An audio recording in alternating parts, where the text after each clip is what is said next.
오늘 우리가 읽은 부분은 노아가 방주에서 나와서 하나님께 번제를 드렸더니 하나님께서 노아의 번제를 받으시고 뭐라고 반응하신 말씀입니다.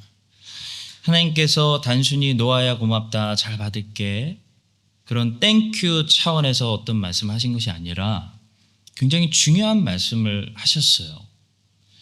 바로 심판을 최후의 날까지 보류하시겠다는 말씀을 갑자기 하셨어요. 그래서 오늘 본문의 주제는 노아의 번제를 받으시고 하나님의 심판을 최후의 날까지 보류하셨다.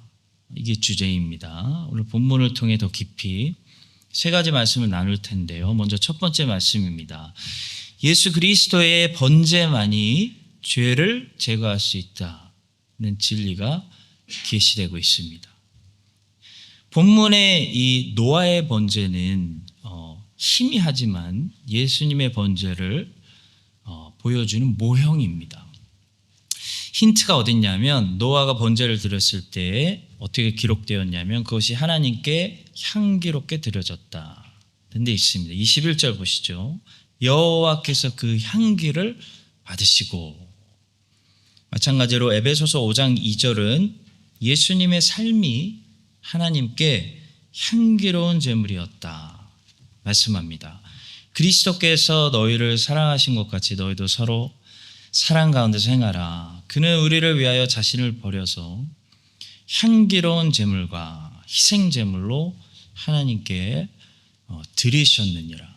번제물이 됐다. 이런 말씀입니다.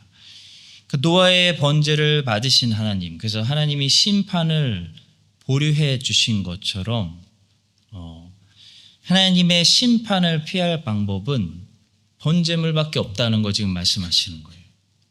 근데 아무 번제 제사가 아니라 예수 그리스도가 드리는 향기로운 모든 번제물 제사가 암시하고 지향하는 바로 그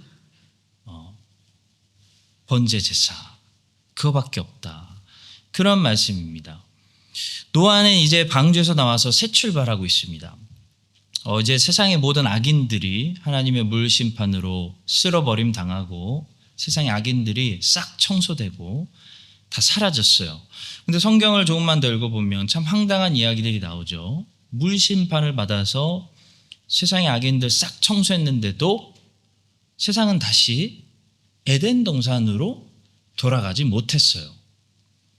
노아는 술 취하고 벌거벗고, 노아의 아들 함은 아버지의 허물을 공개 비판하고, 노아는 자기 아들 함을 저주하고, 노아의 후손들을 통해서 세상에 다시 죄인들이 우글거리게 되고, 결국 그 죄인들이 금방 바벨탑까지 쌓게 되는 이야기가 우리에게 계속해서 펼쳐집니다.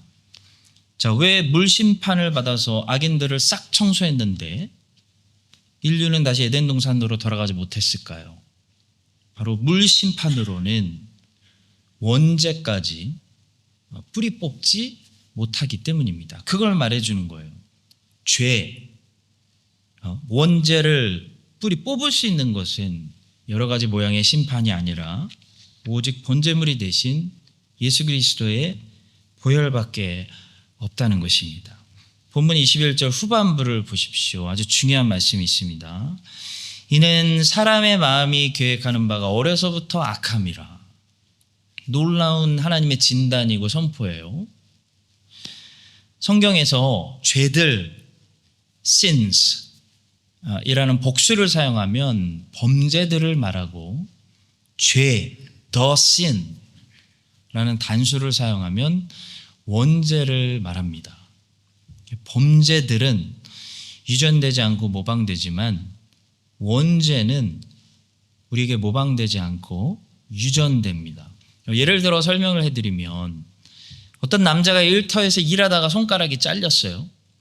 그래서 평생 네 손가락으로 살게 되었어요. 근데 그 남자가 결혼해서 아들 난다고 아들이 네 손가락 가지고 태어나는 거 아닙니다. 어떤 사람들은 창세기 앞부분을 보고 하나님의 아담의 갈비뼈를 하나 꺼내서 살로 채우시고 그 뼈로 여자를 만들었다고 기록되어 있으니까 남자들은 여자들보다 갈비뼈가 하나 덜 있다고 주장하는 황당한 사람들이 있어요. 그래서 막 세보는 사람들이 있는데 여러분 남자분도 한번 세보세요. 다치시지 않은 이상 하나 덜 있지 않습니다.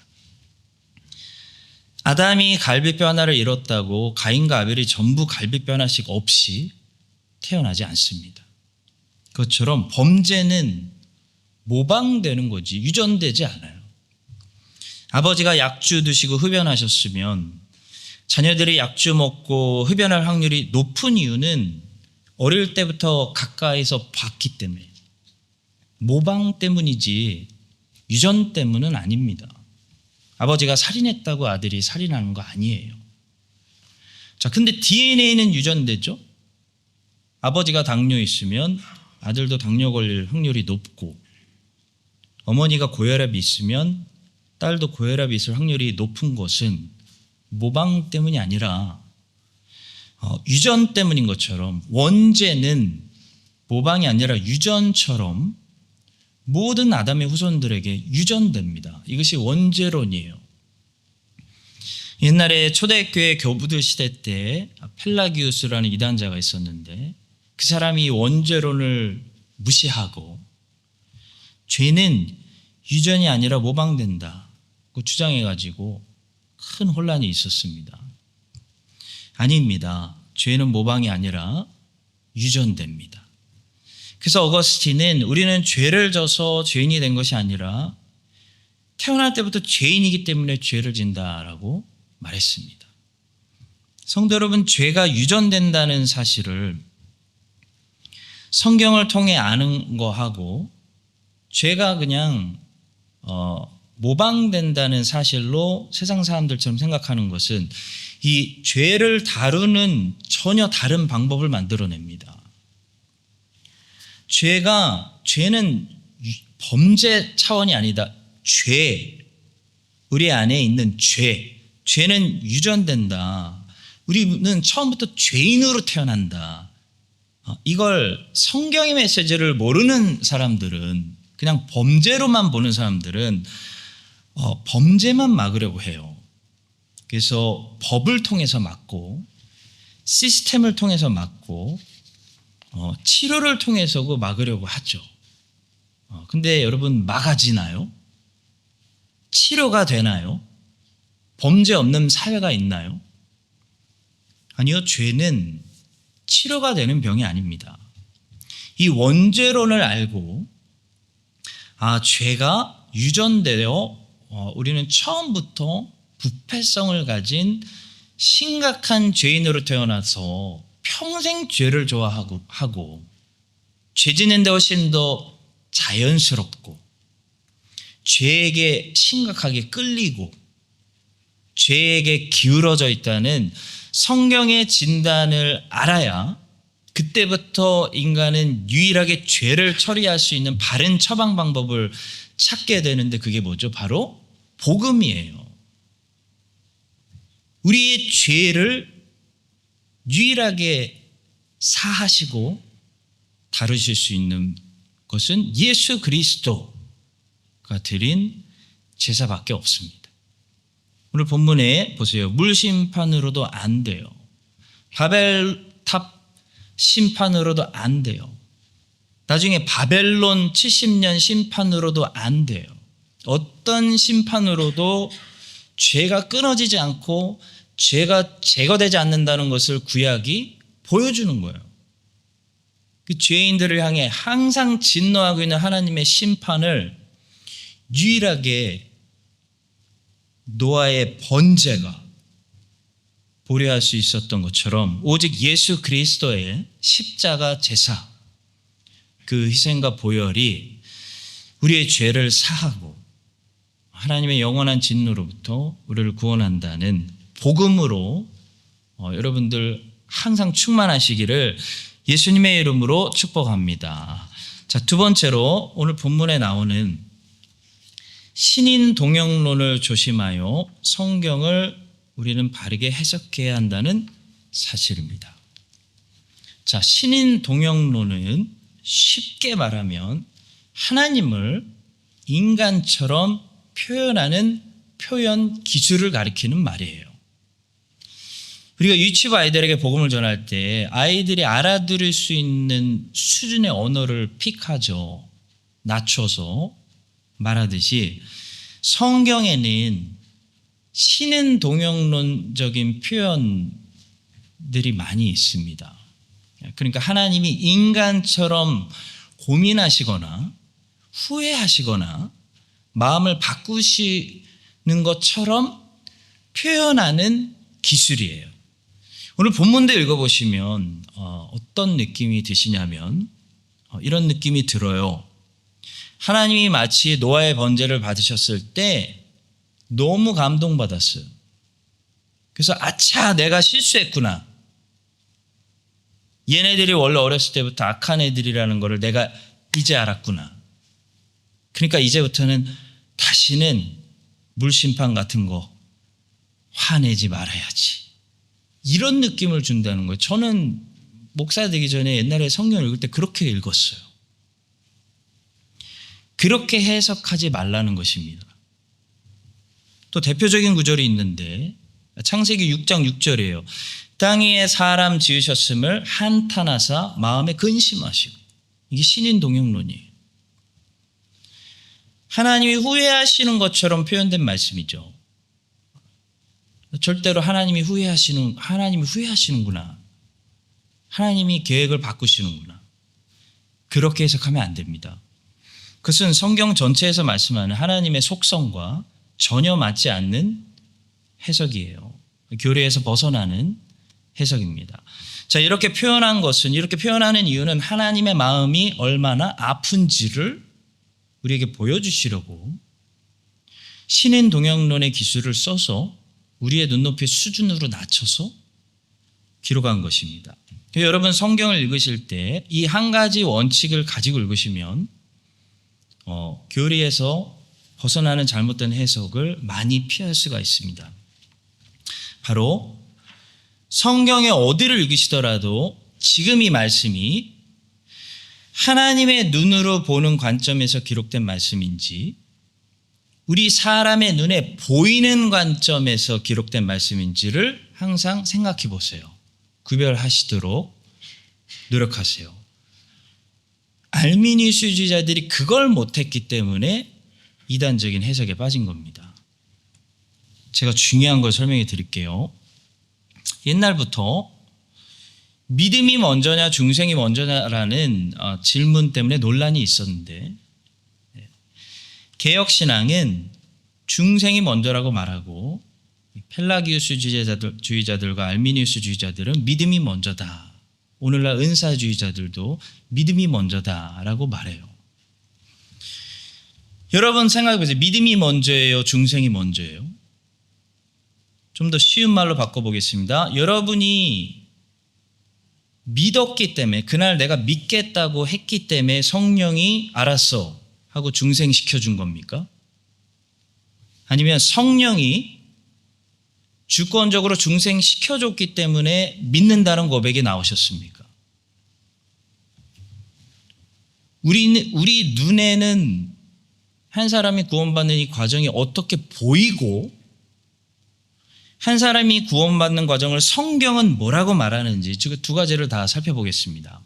자, 우리의 눈에는 이렇게 보여요. 한 사람이 크리스찬이 되고 또 다른 사람은 크리스찬이 안 되는 이유는 이 한 사람은 집회에서 내가 예수님 믿겠습니다. 내가 세례 받겠습니다. 라고 입술로 고백했기 때문이고 옆에 있는 사람은 이렇게 말했기 때문인 것처럼 보여요. 아니요. 아직 잘 모르겠습니다. 세례 나중에 받겠습니다. 좀 더 생각해 보겠습니다. 아직 제가 예수님을 믿는지 모르겠습니다. 라고 말하기 때문인 것처럼 우리의 눈에 보인다는 거예요. 그러니까 우리의 눈에는 어떻게 보이냐면 믿음이 중생보다 먼저인 것처럼 보인다는 거예요. 그러나 성경은 뭐라고 얘기할까요? 어떤 한 사람이 구원받는 과정을 하나님의 눈에 보이는 관점으로 우리에게 성경 말씀하시는데, 예를 들어 다음과 같이 말씀하십니다. 하나님의 눈에 보이는 관점이에요. 로마서 8장 29절과 30절. 하나님이 미리 아신 자들을 또한 그 아들의 형상을 본받게 하기 위하여 미리 정하셨으니 이는 그로 많은 형제 중에서 맏아들이 되게 하려 하심이니라. 또 미리 정하신 그들을 또한 부르시고 부르신 그들을 또한 의롭다 하시고 의롭다 하신 그들을 또한 영화롭게 하셨느니라.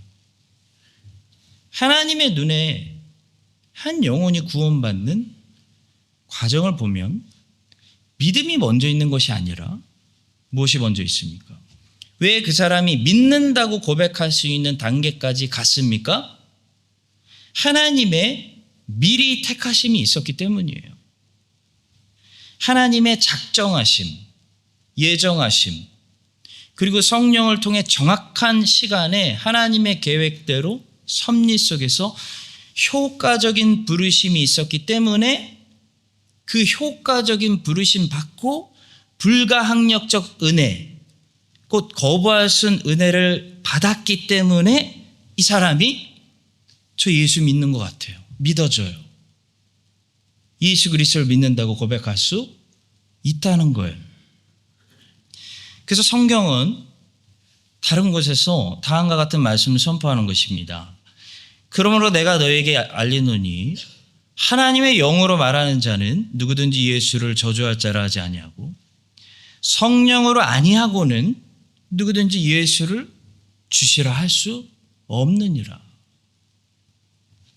성도 여러분, 비록 우리 눈에, 우리 느낌에, 우리 감각에 믿음이 먼저인 것처럼 보이더라도 우리가 믿어서 중생한 것이 아니라 중생했기 때문에, 부르셨기 때문에 믿는다고 고백할 수 있는 것입니다. 그래서 반펠라기우스주의자들과 알미니우스주의자들이 말하는 것처럼 믿음이 중생보다 먼저 있는 것이 아니고, 항상 개혁신앙인들이 말했던 것처럼 중생이 믿음보다 먼저 있는 거예요. 그래서 웨스트민스터 신앙고백서는 다음과 같은 순서로 진리를 배열한 것입니다. 10장부터 한번 보세요. 효과적인 부르심이 먼저 있어요. 성령께서 영적으로 죽어있는 영혼을 살려버리세요. 칭의 받고 하나님의 자녀로 양자의 영을 받고 성령세를 받고 그때부터 성화가 이루어지고 그 수단으로 구원받는 믿음을 선물 받고 그 크리스찬은 평생 생명에 이르는 회개의 활동을 하며 살아가게 돼요. 중생이 믿음보다 먼저예요.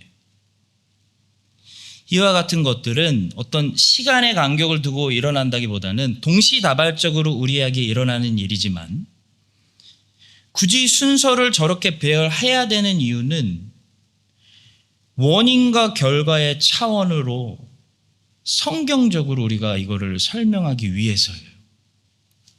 뭐가 원인이고 뭐가 결과라는 거죠. 예를 들어 14장의 믿음으로 내가 믿겠다고 15장에서 내가 회개를 했기 때문에 그 결과로 11장에서 칭의를 얻고 12장에서 성령세를 받아 양자됨을 얻고 13장에서 성화를 이루는 삶을 사는 것이 아니라 10장에서 이 죄인들 중에 갑자기 성령께서 나를 효과적으로 부르셨기 때문에, 내가 거듭났기 때문에, 중생했기 때문에 11장에서 칭의를 받고 12장에 양자의 영도 받고 13장에 성화도 되며 그 은혜의 결과로 14장에 믿음도 받고 15장에서 회개하는 삶을 살아가게 된다는 거예요. 이게 진리예요. 마틴 로이드 존스 목사님도 유명한 교리 강좌 책을 쓰셨어요. 그런데 그분도 이 배열의, 진리의 배열의 순서가 굉장히 중요하다는 사실을 알았기 때문에 다음과 같이 말했습니다. 저는 우리 안에서 진행되고 있는 이 일을 주로 영혼 속에서 죄 가운데 있는 사람들을 내려다보고 계시는 하나님의 관점에서 생각하기 위해 노력했다고 대답하겠습니다. 이 방법이 가장 제 마음을 끌었으며 또 가장 도움이 많이 되었습니다. 그래서 로이드 존스 목사님도 성경에 있는 이 분명한 진리들을 배열하는데 우리 눈에 보여지는 순서보다는 하나님의 눈에 보이는 순서대로 배열하다 보니까 다음과 같이 배열하실 수밖에 없었어요. 한번 보세요. 7장 효력 있는 사역, 효과적인 부르심이에요. 8장 같은 거예요. 중생이 뭔지, 새로운 출생, 동시다발적으로 일어나는 거예요. 그리스도 안에 있는 하나님의 자녀가 되고 그리스도와 연합하고 회심과 회개가 일어나기 시작하고 그 수단은 구원받는 믿음이 생기고 확신으로 자라나며 칭의, 이신칭의를 얻고 성령세를 받아서 양자된다. 중생의 결과들이 일어나는 거죠. 성도 여러분, 오늘 본문은 신인 동역론을 사용해서 우리에게 하나님 아버지께서 얼마나 죄를 슬퍼하시는지 보여주지만 우리 눈에 그렇게 보일지라도 하나님은 지금 후회하시는 하나님이 아니시고 계획을 바꾸시는 하나님도 아니시고 하나님은 마음을 이랬다가 저랬다가 바꾸시는 하나님도 아니고 하나님은 놀라시거나 당황하시거나 너무 감동받으셔가지고 갑자기 계획을 바꾸시는 하나님도 아니십니다. 하나님은 하나님이 말씀하시는 분이 하나님이세요. 그래서 성경 전체에서 하나님을 뭐라고 말씀하시는지 우리는 교리 공부 같은 연구를 통해서 평생 바르게 알아야 됩니다. 여러분과 제가 이 사실을 기억하고 안 그러면은 잘못된 교리에선 잘못된 엉뚱한 사역이 나오기 때문이에요. 여러분과 제가 이 사실을 기억하고 성경의 어느 부분을 읽으시더라도 오늘 같은 본문 묵상하시더라도 하나님이 성경 전체를 통해 말씀하시는 바른 하나님으로 바르게 알고 섬기는 한인장로교회 되시기를 예수님의 이름으로 축복합니다. 자, 마지막 세 번째로 이 땅이 지속되는 동안에는 이제 부분적인 심판만 온다는 사실을 약속하셨어요. 하나님께서 노아의 번제를 받으시고 정말 감사하게 은혜로 달라고 한 것도 아닌데 은혜를 약속을 주셨어요. 어떤 약속이냐면 이 약속은 노아에게만 주신 것이 노아 개인에게 주신 것이 아니고 다시 인류에게 주시는 거예요. 이 땅에 살아가는 모든 노아의 후손들에게 주시는 약속인데 그 약속은 세상이 끝날 때까지 이제 다시는 노아의 홍수 때처럼 온 세상을 다 덮는 심판은 오지 않는다는 약속이에요.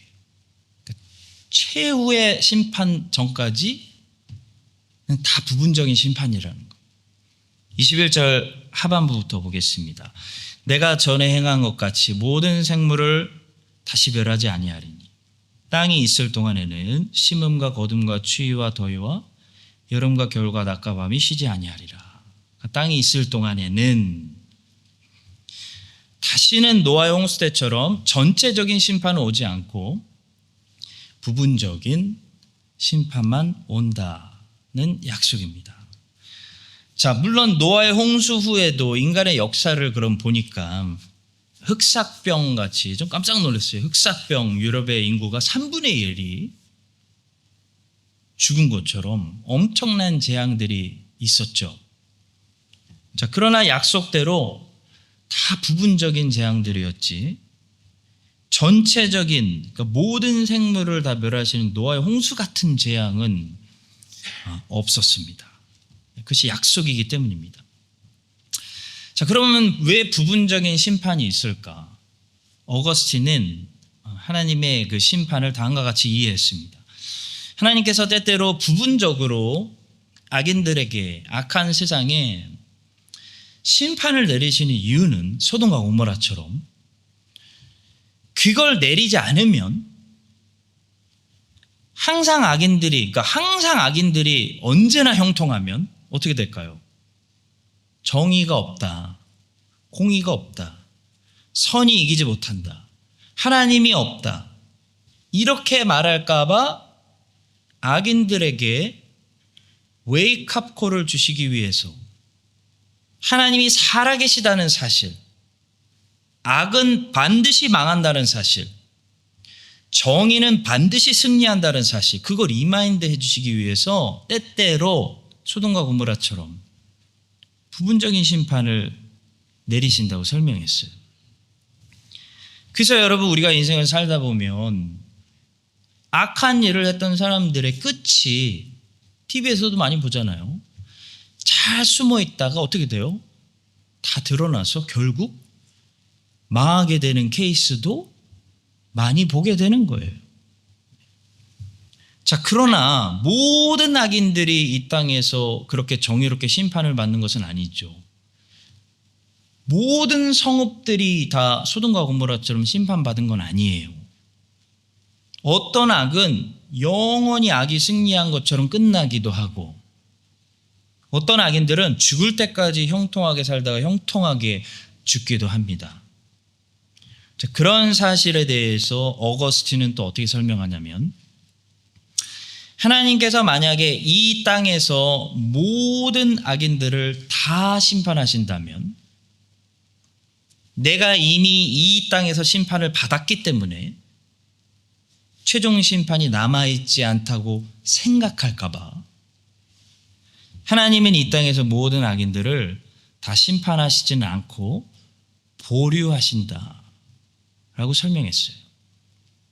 따라서 우리는 이 땅에서 잘 살고 끝까지 잘 죽는 악인들을 보면서 그들은 하나님께서 더 진노를 쌓았다가 최종 심판대에서 한 방에 멸망하게 된다는 것을 기대할 수가 있습니다. 차라리 악인들이 이 땅에서 부분적인 심판을 먼저 당하는 것이 은혜예요. 왜냐하면 그들이 이 땅에서 부분적인 심판이라도 당함으로써 그들은 한 번이라도 회개할 기회를 얻기 때문이에요. 그러나 한 번도 이 땅에서 악인들이 부분적인 심판을 당하지 않고 죽는다면 어떻게 될까요? 그들은 회개할 기회를 얻지 못하고 어디로 갈까요? 곧바로 하나님의 최종 심판대 앞으로 끌려가게 되는 거예요. 그래서 하나님이 진짜 죽이시기로 작정한 악인들은 하나님이 이 땅에서 부분적인 심판하지 않으시고 그냥 끝까지 죄를 짓다가 오게끔 내버려 두시는 거예요. 이게 무서운 거죠. 엘리 제사장의 아들들은 오랜 엘리 제사장 40년 다스렸거든요. 오랜 시간 동안 악을 행했어요. 근데 한 번도 어떤 방해를 받지 않았어요. 간섭이 없었어요. 아주 형통하게 오랫동안 악을 행했죠. 한 번도 부분적인 심판을 받지 않았고 아무런 방해를 받지 않았습니다. 왜냐하면 성경이 놀라운 무서운 이유를 가르쳐 주는데 하나님께서 죽이시기로 작정하셨기 때문이라고 사무엘상 2장 25절은 말씀합니다. 그들이 자기 아버지의 말을 듣지 아니하였으니 이는 여호와께서 그들을 죽이기로 뜻하셨습니다. 사랑하는 성도 여러분, 이 땅에서 부분적인 심판은 우리에게 오히려 회개할 기회를 주시는 그 소돔과 고모라처럼 하나님이 우리에게 주시는 경고입니다. 아, 저렇게 살면 잘 사는 것 같은데 끝에 저 악인이 결국 저렇게 되는구나. 경고하는 거예요. 경고. 이 땅이 지속되는 동안에는 전체적인 심판이 오지 않고 계속해서 이런 부분적인 심판이 올 겁니다. 악한 나라들. 악하다가 바벨론처럼 심판이 오기도 하고 하나님 경고 주시는 거예요. 그렇게 하나님은 계속해서 악을 심판하시고 악을 행하지 말라고 회개하라고 하나님의 자녀들에게 말씀하시는 것입니다. 자, 그때마다 하나님의 자녀들은 악인들의 멸망을 보고 부분적인 심판을 볼 때마다 경고를 듣고 크리스찬들은 회개해야 됩니다. 회개하지 않으면 이 땅이 언젠가 사라지고 세상 끝날이 올 때 어떻게 되냐면 노아의 홍수 때처럼, 노아의 홍수 때가 유일했던 그 사건이 세상 끝날에 대한 경고예요. 노아의 홍수 때처럼 모든 사람들에게 물처럼 덮치는 그런 최종 심판이 이루어질 때 멸망을 당할 수도 있기 때문입니다. 노아의 홍수는 최종 심판의 예고편이고 그림자입니다. 홍수가 지면에 어떻게 됐죠? 모든 사람들에게 덮쳤어요. 그것처럼 예수님의 최종 심판은 모든 사람들에게 홍수처럼 덮칠 것입니다. 그 피해갈 수 있는 사람 없어요. 죽었던 사람들까지 예수님이 다 살려내실 거예요. 무덤에서 피하고 싶어도, 땅속에서 피하고 싶어도 예수님이 다 살려내서 심판대 앞에 세우실 거예요. 약속하셨습니다. 이를 기이 여기지 말라.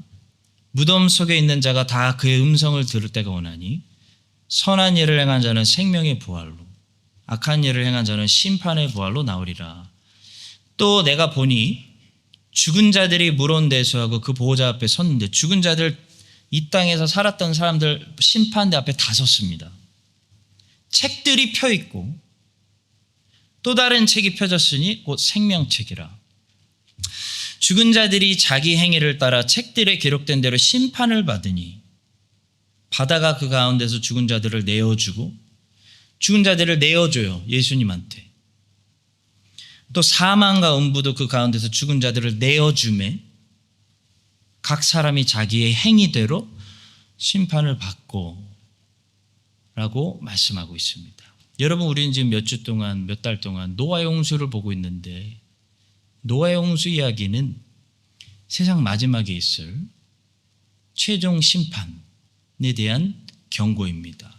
노아의 홍수 때처럼 아무도 피할 수 없는 최종 심판이 모든 이에게 도둑처럼 덮치기 전에, 이 땅이 있을 동안 하나님께서 자비로 부분적인 악인들의 심판을 우리에게 보여주실 때마다 항상 마음이 완고하지 않고 회개할 수 있는 그 은혜를 성령께서 크라이스트 찬인 장로교에 계신 모든 분들에게는 항상 주시기를 예수님의 이름으로 축원합니다.